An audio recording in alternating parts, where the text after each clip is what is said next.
vuelta con los especialistas y gracias por seguir con nosotros conversando hoy acerca de la sexualidad infantil con la licenciada María Elisa Gómez, psicóloga, y pues con experiencia en este tema. Encontramos que las manifestaciones sexuales en edad infantil son de una riqueza impresionante por su capacidad lúdica, la curiosidad por descubrir y experimentar sensaciones nuevas, placenteras y divertidas.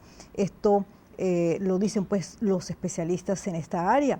Le pregunto, licenciada María Elisa, ¿los chicos se dan cuenta que pertenecen o que tienen un sexo determinado?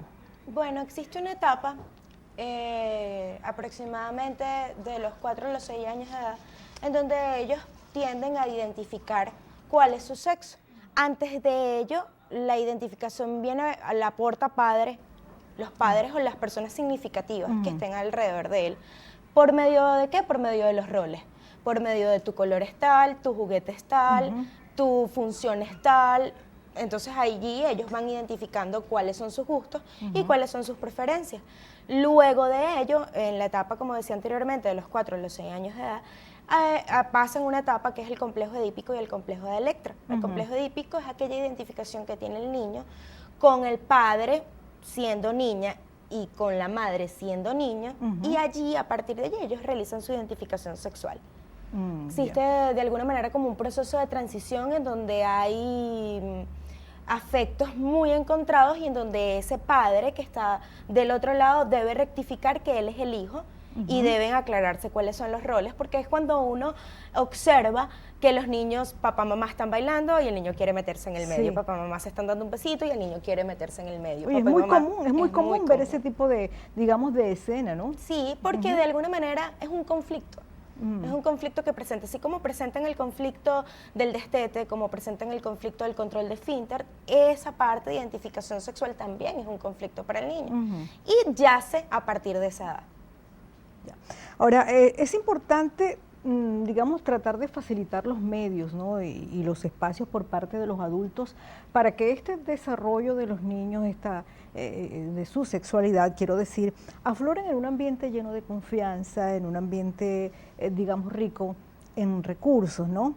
Ahora, ¿cómo es la vivencia del adulto frente a la sexualidad de los niños? ¿Qué actitud adopta cuando observan este tipo de manifestaciones?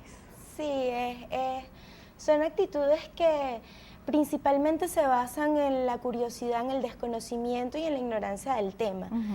Tienden a tener muchísimo miedo de cómo explicar, de cómo orientar, porque no tienen las herramientas de cómo hacerlo. Y cuando existen manifestaciones o curiosidades en el área sexual por parte del niño, pues es terror para el adulto, porque no tienen las herramientas de qué saber qué puede ser normal para ese bebé o qué no puede ser normal.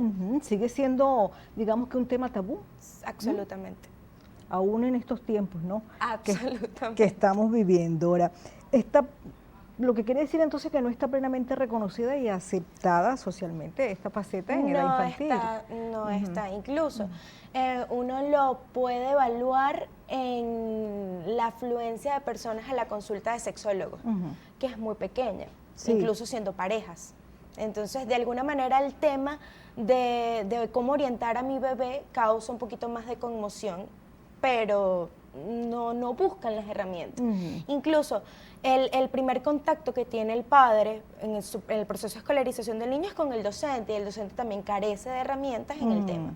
Sí, justamente a ese punto quería llegar, porque ¿usted considera que el espacio educativo para el desarrollo, digamos, de la sexualidad ha de estar presente en el marco escolar o debe dejarse solamente al hogar, a la familia? Ambas, son necesarias ambas, porque el niño comienza su proceso de escolarización, comienza su proceso de identificación en el colegio y con la mamá y con la docente. La docente va a permitir que este niño se identifique en roles, incluso usted anteriormente lo comentaba, por medio de la terapia lúdica, ¿verdad? En donde ellos establecen diferentes roles, es que el niño empieza a identificar qué soy, qué hago, cuál es mi diferencia contigo, con mi otro compañerito, qué debo hacer y qué no debo hacer.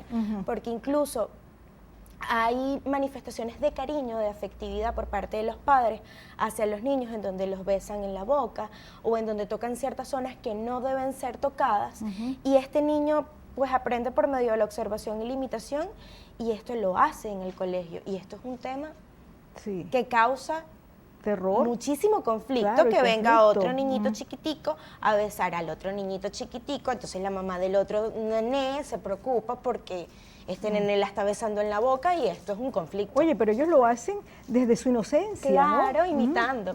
Es que hay que tener claro que la connotación sexual o la educación sexual o el aprendizaje lo tenemos nosotros los adultos. Nosotros le colocamos esa connotación sexual a ese acto completamente natural que tiene el niño. El niño lo está haciendo por observación, por imitación o por simplemente exploración.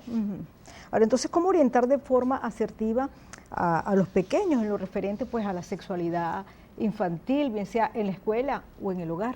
Ok, yo siempre le comunico a los padres y le comunico a las personas que están alrededor de la educación del niño que es importante en la primera etapa crear algún tipo de esquema de cuerpo humano en donde nosotros desarrollemos cuáles son las partes.